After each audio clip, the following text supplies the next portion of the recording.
Welcome, everyone. We are back with another edition of Friendly Neighbor. And today I have somebody who does a lot of work for the community, and she has some exciting new ideas as well as events coming up. We'll talk about that. But before that, let me welcome Anupa ji. So nice of you to be here.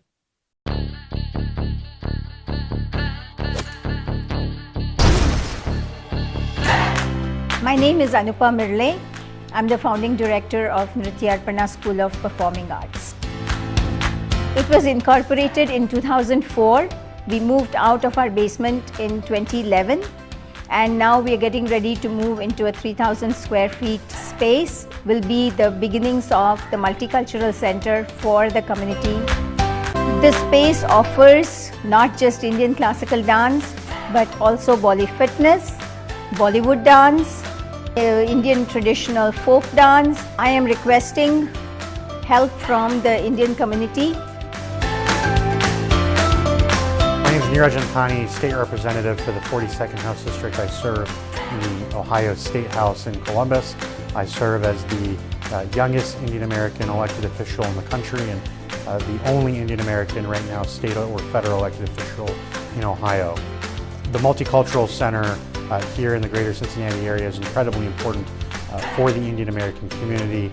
Oftentimes we don't have a place for our different groups for practicing or performing their songs, their dance, their theater, and we need one place for all of our community, whether it is Gujarati or Marathi or Telugu or Punjabi or practicing Hindus to come together. And so this Multicultural Center will provide a great one venue for everyone here in Cincinnati. If you are interested in helping us in any form, please contact Nrityarpana. Thank you. Same here. Okay. So let's get started with a little bit about you. Tell us, something where you're from, how long you've been in Cincinnati, things like that. Sure. I am originally from Mysore, Karnataka, lineage-wise, but I identify myself with Orissa because I am an Ispat baby. I am a Steel City child. My father worked in SAIL, and I was born and brought up in Rourkela. So I have a lot of connection with the eastern part of India. And I ended up learning, that's why Bharatnatyam and Odyssey, both. And I enjoy both, though I teach only Bharatnatyam, but I promote Odyssey whenever I can. And I love dance in different forms.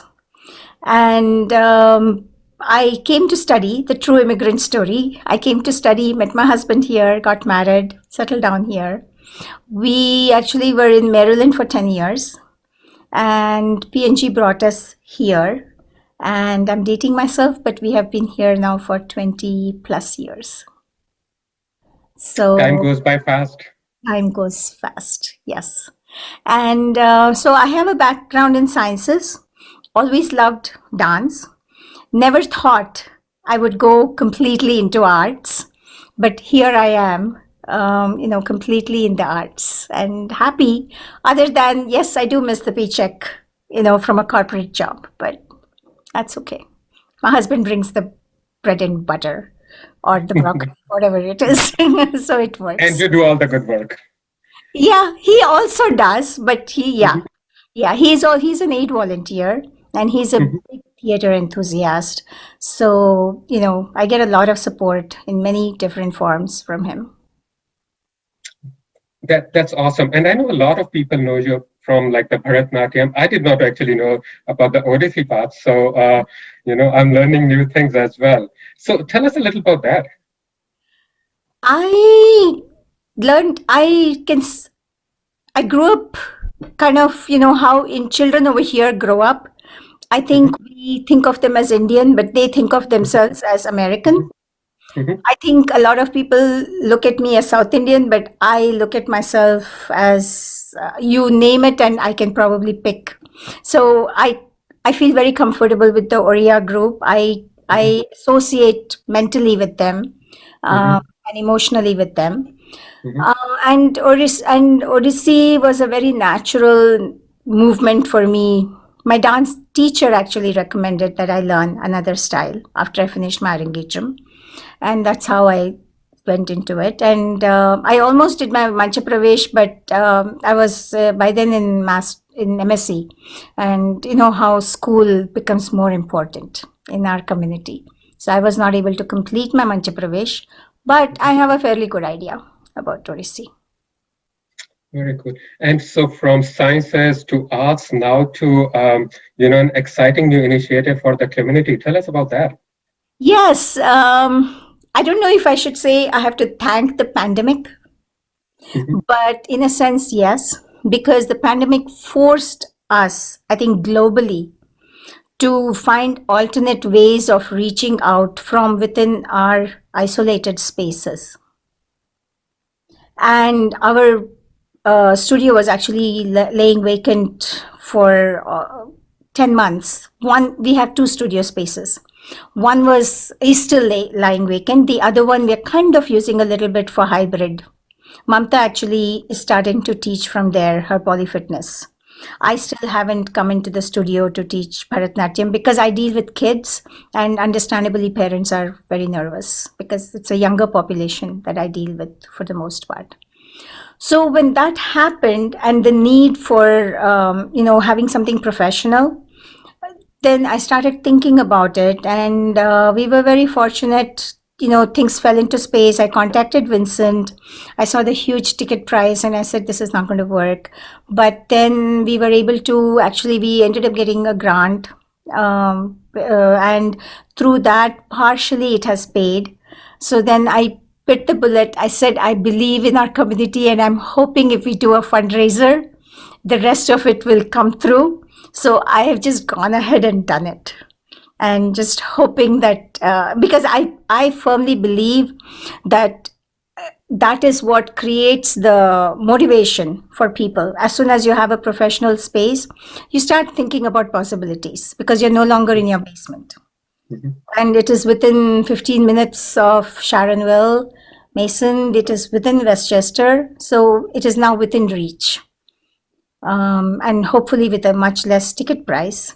So we can do things and start kind of putting the community at a different level, showcasing the talents and also probably collaborating. So what are you hoping the community would use it for? I call it the black box Mhm. because it's literally a square space of 25 by 28, but Mhm. the performing space I think is 24 by 24. Mhm. And we have lighting from Vincent that we have used. What I would like, this is my Mhm. dream, is Mhm. that should become like this incubator Mhm. for the community. So if we are doing a play, Mhm. and generally what happens is because my husband is into theater, I know you need a constant space so Mhm. that you can kind of do the blocking and people Mhm. start getting used to moving around Mhm. in that space, in a constant space.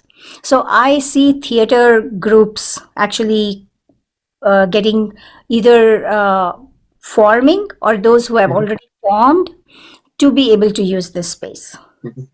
So that is one. The other is definitely dancers, Mhm. as we always need a space. Mhm. Singers Mhm. don't need as much, but dancers do. Mhm. And the other is this generation is not so much bound by, oh, I have to go into science, I have to be an engineer, I have to be a Mhm. doctor, I have to. Mhm. So for those people, maybe this is a space where, it's like an ankura, they say in Sanskrit, where it is a seed and it is how you water it and how much sun you give it is how it grows. So maybe there are kids within our community who are very talented, and this will allow us to showcase them and take them to the next level. I And like the word Ankura better than black box. Maybe that's what you maybe should that's call it. what we should call it, ankura. Yeah. Yes, Yeah. yeah. No, it's just amazing all the possibilities, as you said, with this space being available to not only somebody who has a lot of money, but like somebody who's just starting or who just wants to find a place to with some professional lighting and recording and everything to be able to showcase their talent. Yeah. And maybe just try out an idea. It's like, hey, I Yeah, have a script. Can we do a play reading? yeah, Right? As I simple as like that. it. I like it. This is very useful. And then you also have another big event coming up. Yes. That is actually tied into UNESCO Mhm, designated World Dance Day, which is mhm, April 29th all over the world. And when I was invited to be a UNESCO member in 2007, one of the requirements for them is that wherever the members are, we have to celebrate that day. So 2009 was the first year that we did it in Cincinnati, and we have done it continuously. Depending on what the needs of the artist community is, sometimes we have worked with funding organizations and made available grant opportunity information to artists, as simple as that, or actually created platforms for performance. And 2018 was awesome for us because we didn't realize we had 200 participants from 16 countries on stage, and wow. we were like, wow. So we finally told because we were so many in the back in the dressing room area, so I just told everyone, come and sit. It's completely artist for artist performance, so enjoy every performance. Just go backstage just 2 items before yours. And there was such energy in that event. I think it just it gave me a high, and it started making us think that, this could become something bigger. um, Saint Ursula has been giving us their space for the past 5 years free of Mhm. cost, and that is what enabled us to do it, because we had a constant space. And I'm hoping now that we have a constant performing space in the studio, we can kind of take it more forward, also bring in more Indian art forms into it. Very cool. Very cool. So, So it's thank you so much for sharing about all that you're doing for the community, and I'm sure there's so much more. So I hope we'll get to keep talking and hearing more, and wish you all the very best for Ankura. I'm just going to keep calling it Ankura. yes, maybe I rename it Yeah, Ankura. Yeah, it just came up. I was talking to you and it just came up. yeah. No, that's amazing. So wish you all the very best, and thank you again for taking the time. Yes, thank you.